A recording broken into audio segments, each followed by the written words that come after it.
Okay,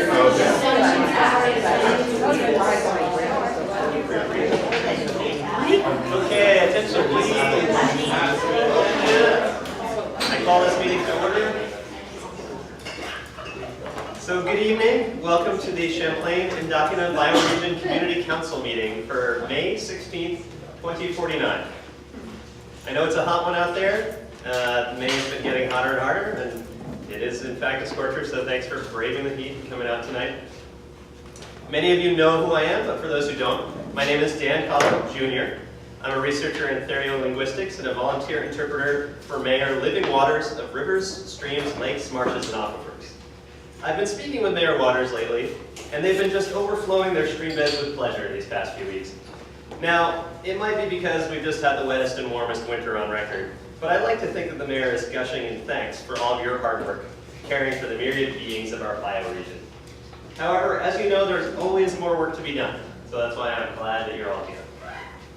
I just have a few announcements and reminders before we get started with the primary items in our agenda. As always, the Western Abenaki Indigenous Council continues to hold their own meetings in addition to participating in this council.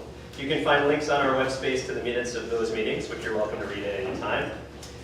The Species Inventory Project has announced 5 new extinctions in our region, including the eastern red damsel and emerald spreadwing species of damselflies. Those species will be added to the memorial of those lost in City Hall Park. Burlington High School will soon be celebrating its first graduating class made up of more than 50% climate refugees. The Refugee Student Union is holding a candlelight vigil at North Beach to remember family and friends who lost their lives during the Great Displacements. The Society of Theriolinguists, of which I am a member, and which promotes greater communication between people of all species, wants you to know about 2 upcoming events. First, the local sturgeon will be holding a seminar on the health of Lake Champlain around dusk on the first night of the full moon at the mouth of the Winooski River. A group of American crows is expected to be in attendance to make a rebuttal. Second, I myself will be giving a talk at the Gun Institute on the afternoon of June 1st. I'll be presenting some new data on understanding local dialects of yellow crookneck squash and the implications for crop yield. Opening remarks will be provided by my dog, Ruffles. Contract negotiations continue between the local transit union and the Greater New England Rail Cooperative. Official mediators report deep levels of respect and high spirits on both sides. Transit services remain undisrupted as the groups tie off some loose ends, such as whether employees will have 8 or 10 weeks of paid family leave per year. The Citizens Panel for Charismatic Microfauna wish to remind you that small is beautiful. Now that population sizes have stabilized for Vermont's large mammals, let's not forget to support all the tiny people with big jobs to do in our region. Lastly, this month marks the 20th anniversary of the federal government breaking up Facebook, Google, and Amazon. If you have kids or grandkids, don't forget to tell them stories of the bad old days when private for-profit companies helped the government spy on its people, and one very wealthy person had the power to censor the communications of 2 billion others. Now, we turn to our formal agenda. We're going to start by going around and giving brief individual introductions. You can feel free to tell us your name and who you're representing here at tonight's meeting, and you can say a few words about the who you'll be representing. And who would like to start? Well, let's just go to this. David Lansky. I live in Burlington. I've been biking commuting for close to 50 years. And I'm representing cyclists. I'm hoping we will. Are we talking about what we're expecting to happen 30 years from now? We'll get there. We'll get there. Okay. Okay. Great. Thank you, Paul. I'm Elizabeth Seiler. You can just tell us about who you're representing tonight. Oh, representing. Okay. I'm representing the gardens and compost of the Burlington area, especially the urban gardening and compost that's happening all over the place.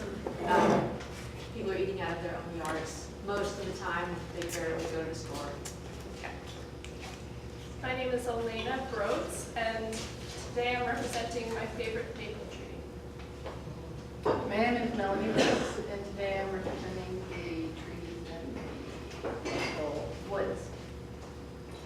My name is Janet Schneider, and Today I'm representing the Council of Animals and praying for a vegan world. Hello, I'm Jonathan Harris. My hat is a little too small. I'm representing the Life Art Movement. It's a movement of artists that take life as their medium, and everything is part of that work. And specifically the snails, whose pace of life is an excellent teaching of the correct and ideal pace of perceiving things as the past. Thank you.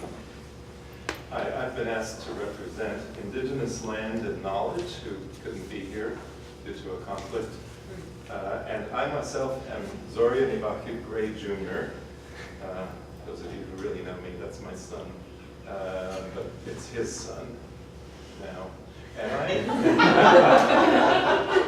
am representing creative intergenerational continuity, by which I mean a sense of our past, a sense of our future, a sense of where we stand in between them, and including, so that's what it says on one side, history and futurity, on the other side, Abenaki, place names, people, seeds, and what's the last S?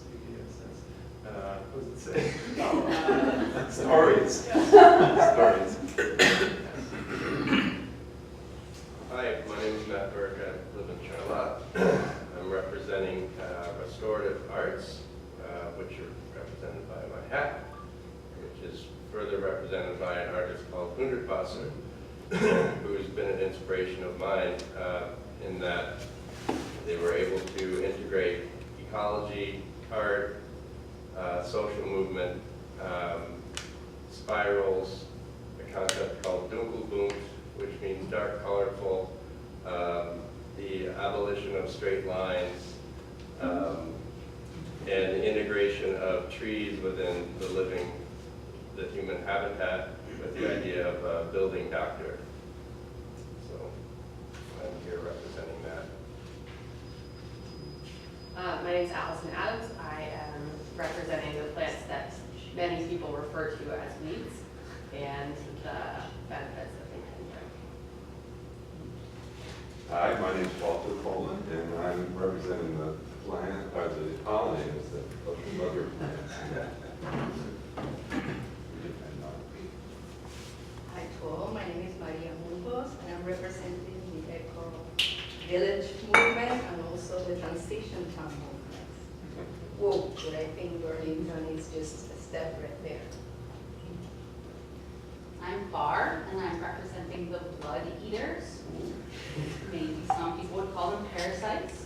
I myself am a lice, head lice, but represent mosquitoes, ticks, and bed bugs as well.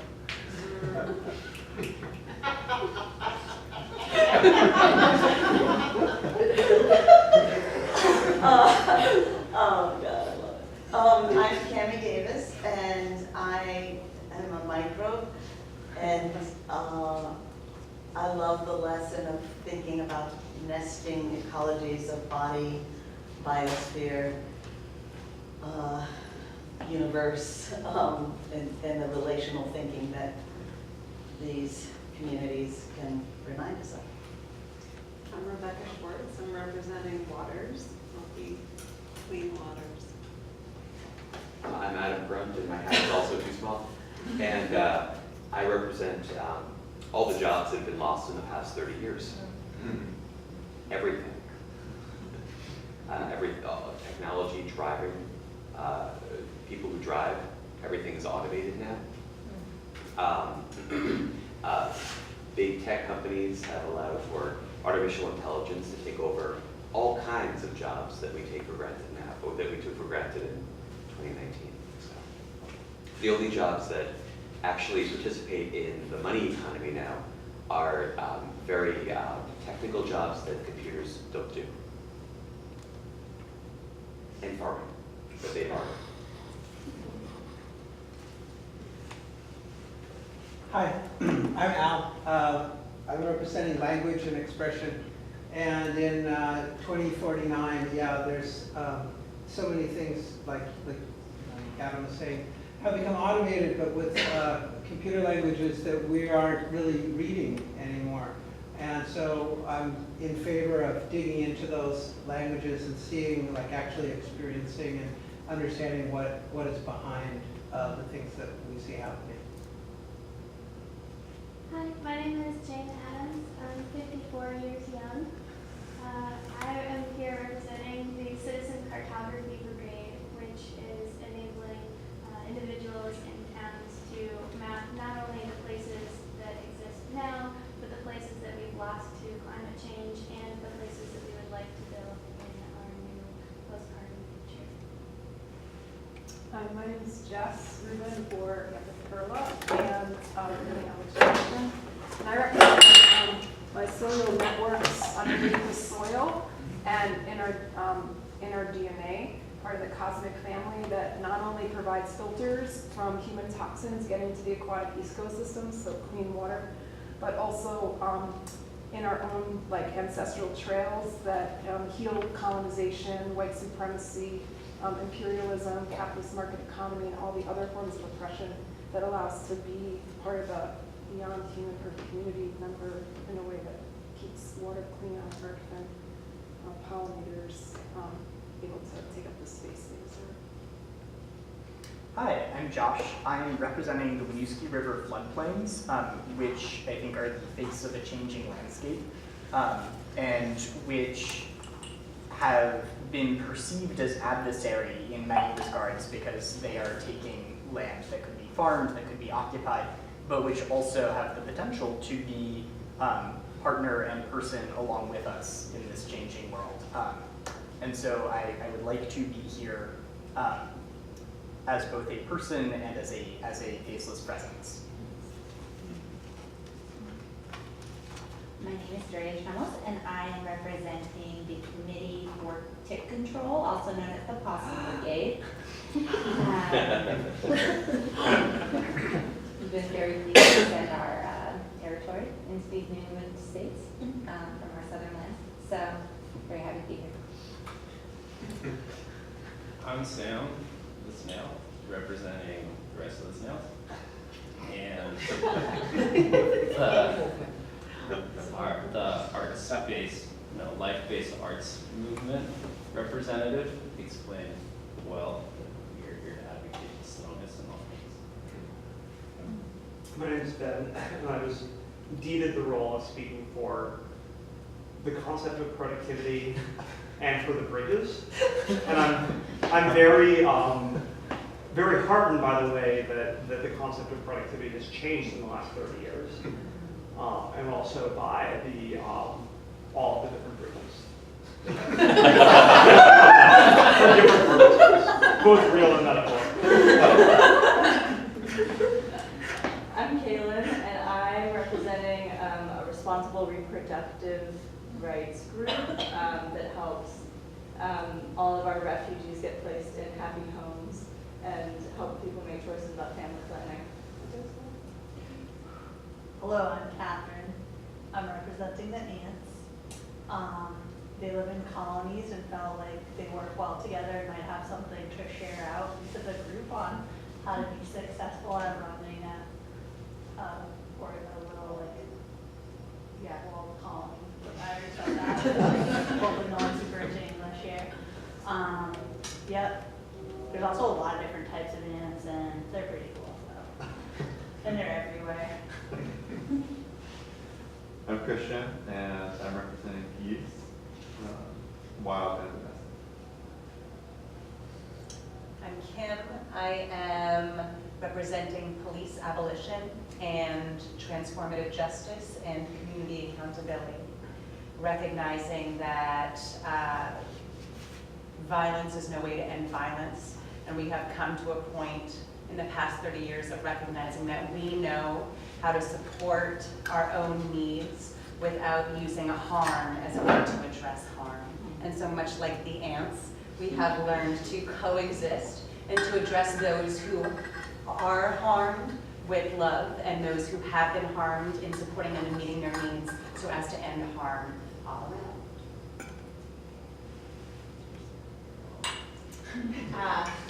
I'm Jen. I am representing a people-centered democracy. This is Burlington would look like in 30 years, in 2049, if we were able to, this is now, if we were able to provide housing, equitable housing for everybody without interrupting our ecosystem and having I'm Judson. I'm representing all of the various materials that have been held hostage in landfills across the land, slowly bleeding into the surrounding environments, advocating for total material reuse. We haven't quite achieved that yet. Wonderful, it's great to meet you all, and I look forward to the discussions we're going to have. I would like to remind everyone that there are a lot of snacks over there, so feel free to get up anytime and go have those. We'll also have a period at the end that will be mostly for just general milling about and eating, so you can choose when you want to do that. So now, as is customary at these council meetings, we're going to participate in a brief game to get our creative minds limbered up and to find our small groups for further discussion of the agenda items. So for now, I'd like to introduce Cam Hayes, the molecule, who will be explaining our game. Micro, sorry.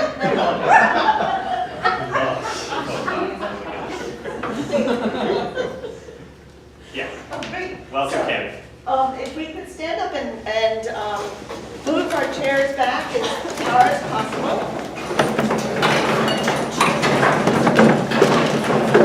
Need Bobby's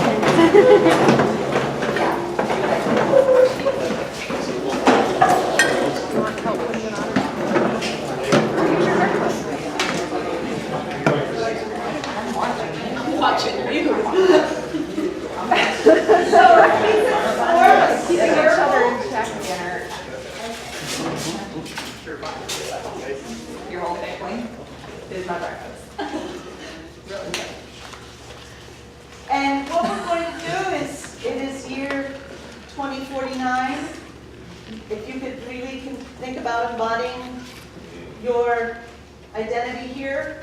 I'm going to tell you some guidelines on this game. And it's something that we use regularly to help us remember here in 1949. 29? What 9? 29? Whoa. Yo. Okay. What is it? Sorry. It's a numbers thing. Sorry. Okay. I'm not really going to tell you what we're doing or why we're doing it or what the outcome is going to be, but I'm just going to tell you how to do it. So what I'd like you to do, it's a secret, don't show with your body, language, or by saying any words. I want you to pick two people, two representatives in this circle. And once you do that, and we're not going to start yet, I'm going to then ask you to situate yourself equidistance between those two beings. Equidistance can be right in the middle, but this is also equidistance. If I drew a line to this and a line to that, right? So you can always move in that zone between your two people. So before we start, does anyone have any questions? Can we move as fast or as slow as we'd like? Yes. Your speed is up to you, or the situation. All right. Are we allowed to talk? Nah. Are we moving to where they are or where they will be? You want to always situate yourself equidistance. Do they have to know that we're situating ourselves equidistant? So, because it's all a secret, no. Okay. And you get snacks during this time.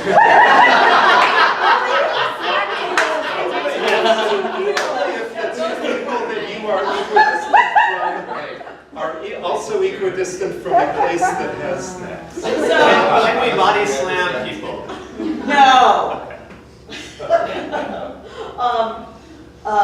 So everybody feels like they got it? Yeah. Do you need a little more time to pick your two people? Yeah, just a moment. Yes. Feels very important. It is important. I'm so nervous now. Are you? Who's nervous? Okay. Is there anyone who's not ready?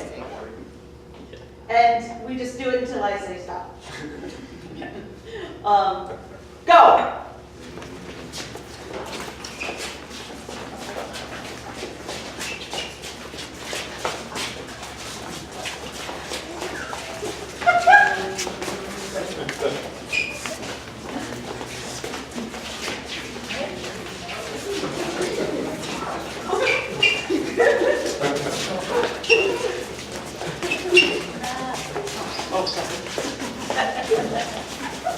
Place to be, isn't it?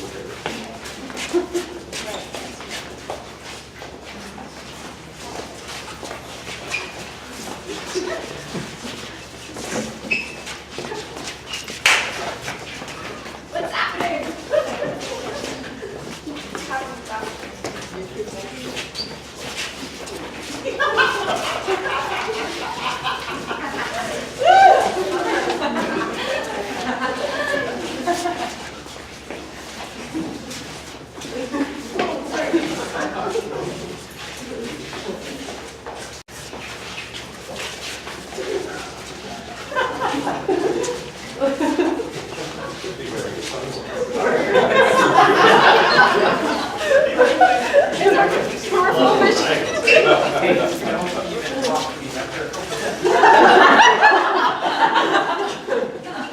Freeze!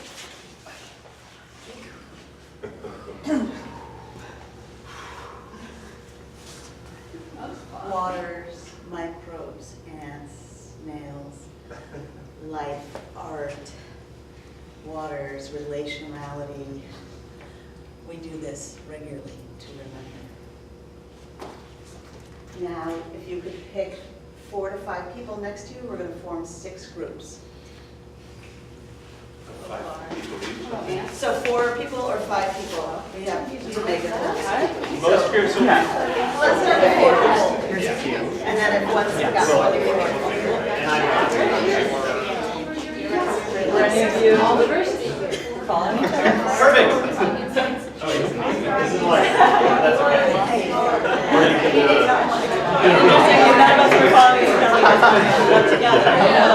I'm pretty sure I was following a person who was following. Okay, great. It was really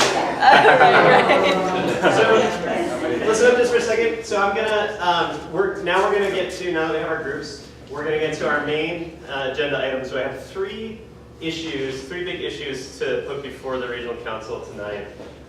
We'll have some doubles, so 2 groups will be working on each issue. I'm gonna come around and give you your issue challenges, and you're just gonna come up with your most creative and most equitable solution for that challenge. We'll do that for 15 or 20 minutes, and then we'll have you share after the group what you came up with. So sit tight, introduce yourselves again, and I'm going to get around to every group and hand out the challenges. and so people can use their chairs again. Oh yeah, feel free to grab chairs. Okay, so we'll be over here. Okay, so we've had 3 different issues on the agenda tonight, and I'm just going to read them all out so that you can hear the ones that your group did not discuss, and then we'll hear from the spokes being for each group. We'll share their recommendations to the council. So the first issue on the agenda was as follows. The Burlington Downtown Improvement Commission is petitioning to lift the personal motor vehicle ban, which made the city of Burlington a car-free zone in 2025. A spokesperson says, the car ban was a bold and impressive action in the dark days of runaway climate change, but that kind of austerity is no longer necessary. Today's personal vehicles are cleaner, safer, and altogether more earth-friendly. Allowing them in would improve accessibility for all and rejuvenate the downtown core. Opponents of the measure say that the 2+ decades of a car-free Burlington have been the best in the city's history for health, culture, and community. They cite numerous parks, trees, greenways, playing fields, community gardens, lending libraries, bike paths, sidewalk cafes, and open-air markets that have taken the place of paved roadways as evidence. Some disability advocates have expressed support for the initiative, generally lauding the public transit infrastructure that replaced cars in the downtown area, but acknowledging that for some situations, there's just no beating a personal motor vehicle. So that was situation 1. So for the groups who deliberate on that, if we could have a spokesbeing from your group, share your recommendations for the council. So we discussed a couple of different options. While we hear that folks with disabilities I made the suggestion as a member of the Citizen Cartography Brigade that we launch an effort to map where people with disabilities are going, and then critically re-examine the public transportation infrastructure to better support that specific routing. We also talked about developing a public car sharing service, so something that's owned by the city government but is a car sharing option. Talked about covered bike paths for the winter time, so sort of like tubes, possibly with solar panels on the top. And then also for those who are saying that introducing personal motor vehicles back into the city would rejuvenate the downtown core and the community life, we discussed how transportation in itself has potential to be a community space. So city buses could become public classes or even parties, and we could have traveling bars or restaurants on wheels moving throughout the city. Wonderful, thank you for those recommendations. With the other group, do you have a spokesperson who'd like to share from your group? Share your recommendations? Do you, I don't remember them all. Okay, so we discussed this in the context of the many, the great progress that's been made in transportation in Vermont in the last 30 years, including the zip line network. And some people use to commute to Burlington all the way from Underhill.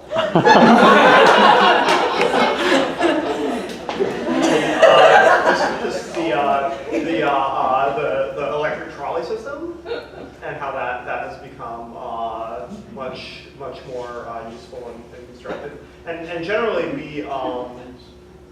we're thinking about ways that we could sort of improve accessibility to all and convenience to all without lifting the car ban, and that those included sort of redoubling our efforts on transportation, but then also new programs including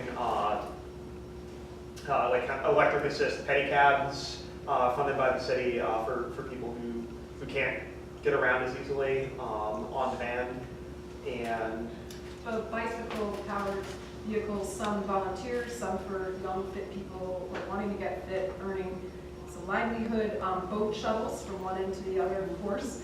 And all of this will be modeled on mycelial networks because they're very efficient nutrient exchange networks already in place under the soil below us. And then we talked about in the winter, sleds and toboggans, and we have to pull people skiing, and all of the permeable surfaces that were holding vehicles are now impermeable. No, sorry, they were impermeable and they're now permeable, so they're protecting the watershed and have become community areas, gardens and learning and music making and idea sharing and co-creation. And we had noticed too with there was pretty hefty solar bus system that had happened. There's community meals and there was other kinds of things happening. We did want to take away from the ability for the community to grow, and that Burlington itself has developed, including zip lines and trolleys and big builds and boats and other things. There's a pretty infrastructure so that the question around personal vehicles for people to get into Burlington, to leave Burlington, we could just expand the existing infrastructure that we had, and so we weren't able to find any increases for personal vehicles. There's also a concern raised about the slippery slope of it reintroducing those vehicles, and then you would encourage the black market for fossil fuels that we work for. So I try to move on. Excellent, thank you for those recommendations. So issue 2 was as follows.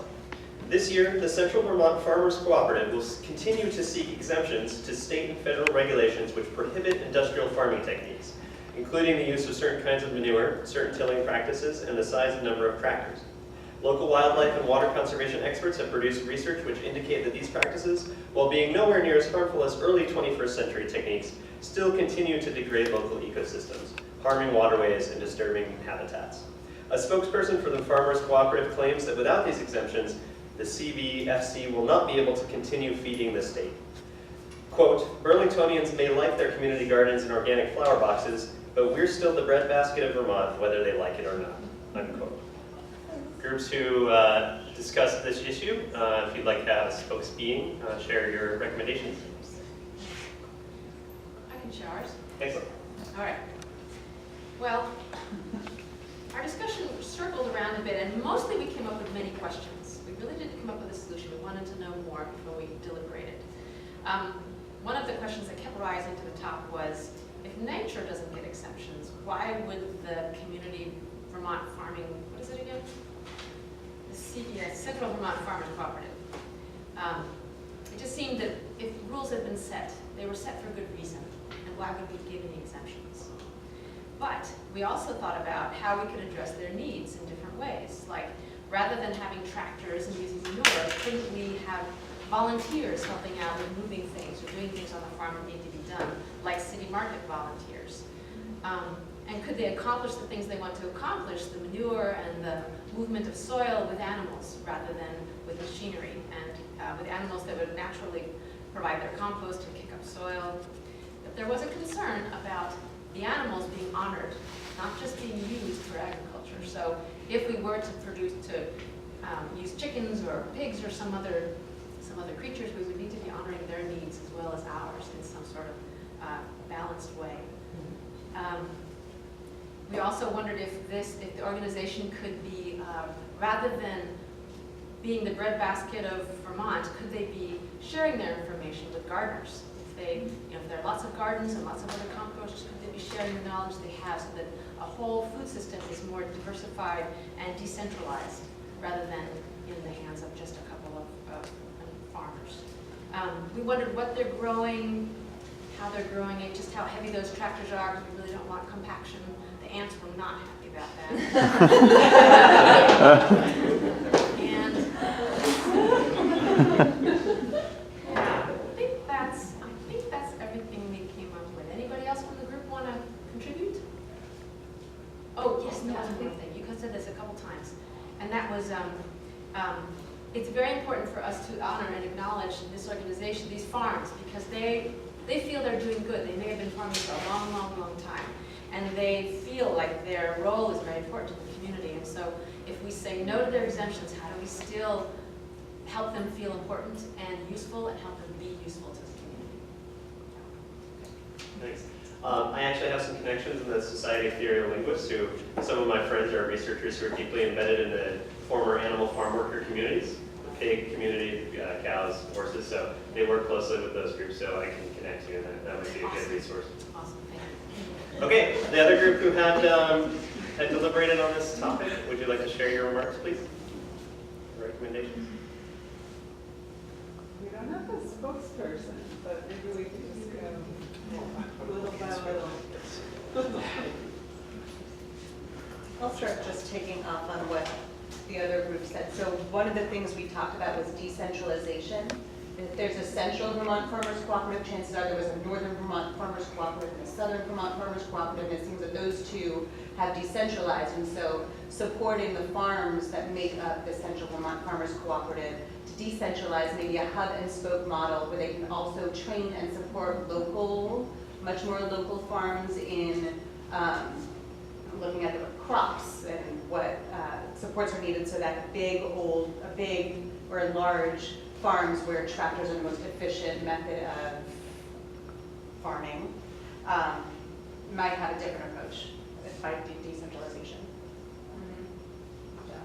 Thanks.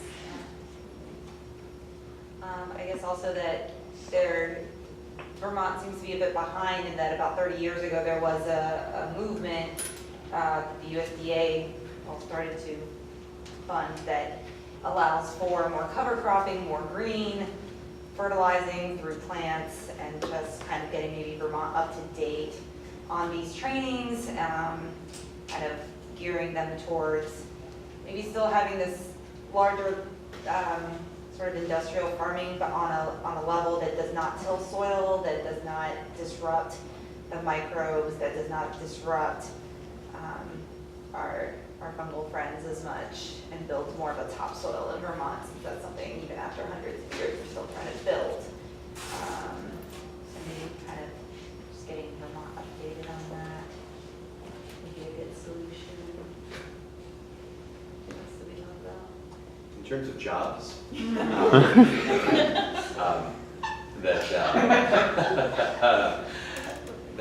let's see,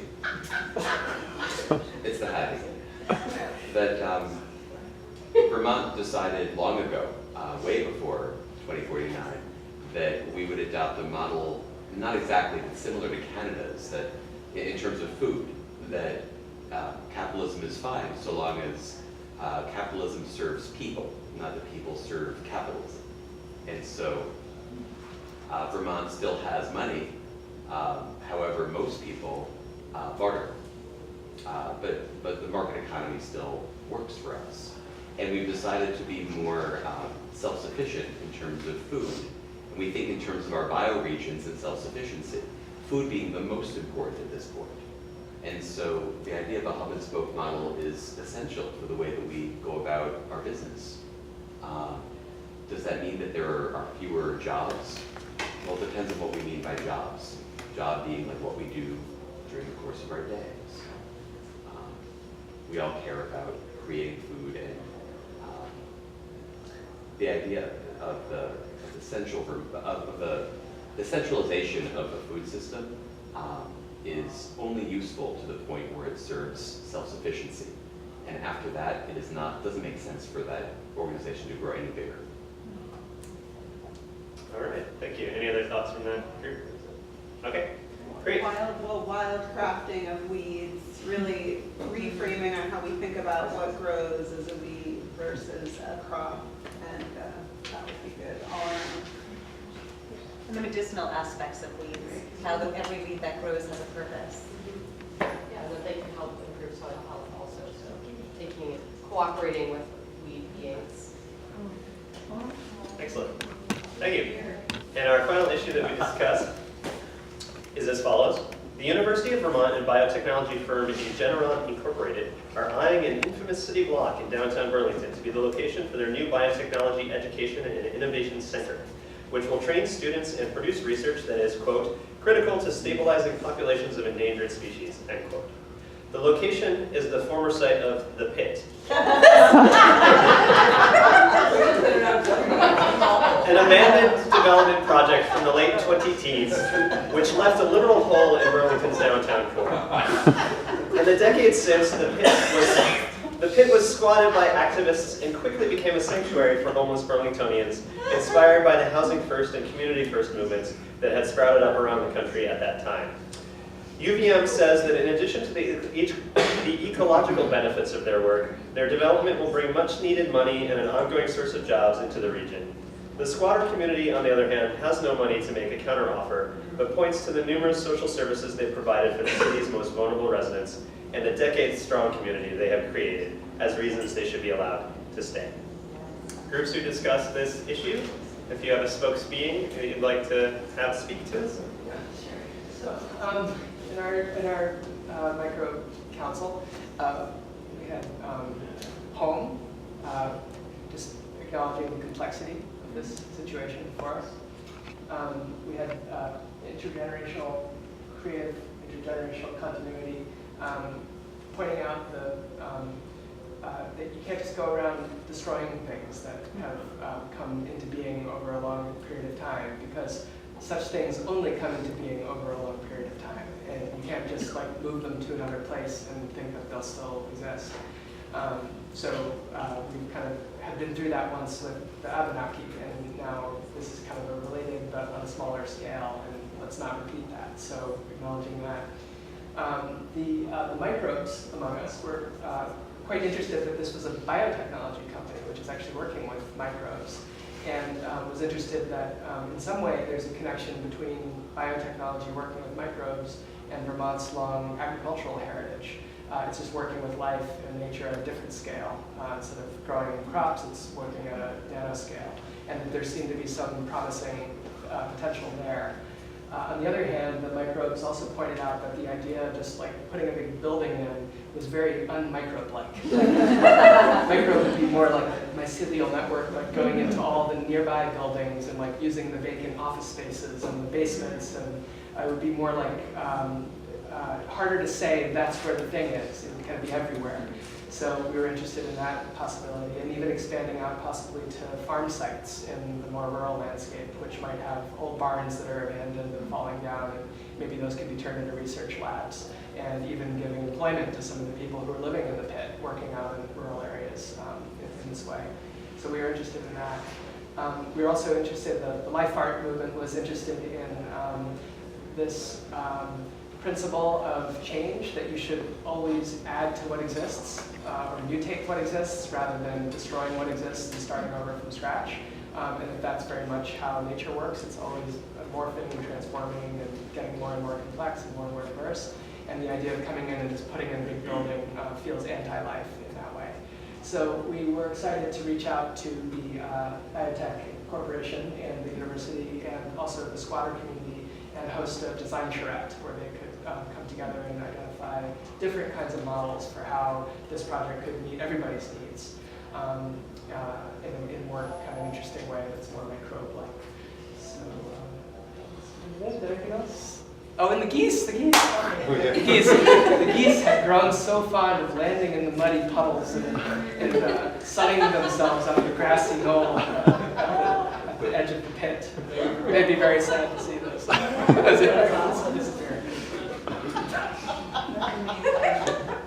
Thank you for that. And our last group, remarks from your recommendations from your council, your micro council. So the floodplains will speak on the behalf of this group. Very similar to our colleagues in home microbes, life arts, geese, and intergenerational knowledge, the floodplains, maple trees, snails, just reproductive healthcare access, and material reuse communities were intrigued by the question of whether this center needs to be spatially centered. Collectively, we thought that there was a great case for keeping the pit as a spatially centered nexus of the squatter community, speaking strictly as a floodplain. We recall the time several decades ago when the squatter community was forced to the margins, which is where we are, and where great harm was done to both the floodplain and the humans who were forced to reside there. We think that it's progress to have a central home for that community. At the same time, we think that by decentralizing a center, a lot of the benefits which education and biotech can bring to Burlington could actually be accentuated while minimizing the need for new materials to be used, and while possibly maximizing the monetary resources, because we still do have selective capital apparently, that could be distributed to other goals of the center if we got away from the goal of putting up a material building. So that was my summary of this group's perspective. Are there other key thoughts from the snail, tree, reproductive healthcare, and material use communities? Those of us who are non-humans were quick to point out that the species who have recovered from the brink of extinction have done so because humans have let them be rather than intervene with biotechnology. And so we were skeptical of the whole mission of the biotechnology firm, and at the same time, we noted that all the minds of the University of Vermont students and faculty were at the University of Vermont, and which happens to have a lot of buildings and land, and that might be a good place for their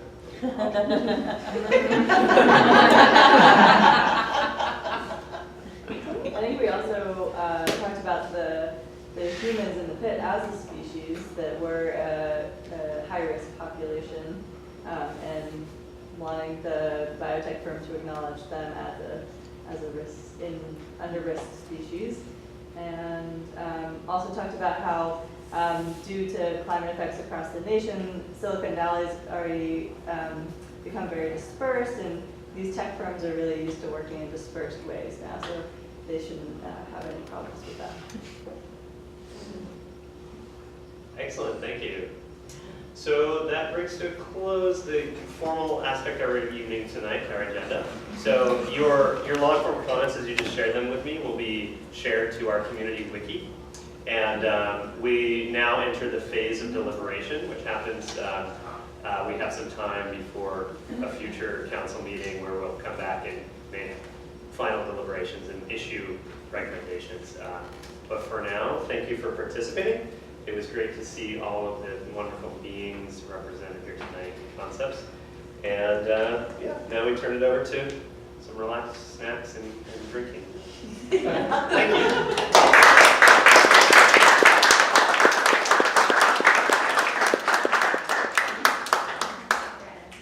If I could just throw out a word, speaking as Adrian Rockfield, not as my grandson/daughter who participated in this exercise 30 years from now. Welcome, thanks for coming here. Thank you all for taking the evening to participate in this thing that you probably had no idea what we were going to do. And you're still probably not sure what it is we did. But our thinking was that really to get to a future that would be inhabitable and joyful to inhabit requires unleashing our creative juices. There are all kinds of groups that are working on whether it's climate change, political issues. There are, organizations, grassroots organizations. There are governments. There are creative people doing what they can. There are grassroots movements, like somebody mentioned the transition town movement, eco-villages, the degrowth movement, the decarbonization movement, all kinds of things like that. But what there isn't yet, to my knowledge, is something like an Ecotopian working group movement, so that every town and every city would have one, that really put an emphasis on envisioning things creatively so that we feel happier and good about making change, rather than kind of pressed into it. And therefore, when you feel good, you have more energy, you're healthier, and you can act better. So that's part of our thinking. And how we continue with this, I'm not sure, but I welcome everybody's input, and we want to keep going with it somehow. So thank you for coming today, and if you'd like to be informed about what EcoCultureLab is doing, there is a listserv that you can join, ecoculture@list.ubn.edu, I think. There is the website is ecoculturelab.net. Or you can just email me. You can email Dan. You could email EcoCulture or EcoCult. Seriously? Yes, EcoCult@ubn.edu. There's a blog that we will invite people to write for, and we're going to be having these third Thursday gatherings, either here at the generator or somewhere, maybe starting here and then going outside over the summer. We've got ideas for the next few, ideas for a few future ones, but we're open to other ideas. So if anybody has any further thoughts, just let's talk about them. And stick around, have some food, and let's talk now if you'd like. But just by way of closing, maybe we could all look around and acknowledge whatever it is that you might have gotten out of coming here tonight instead of being someplace else.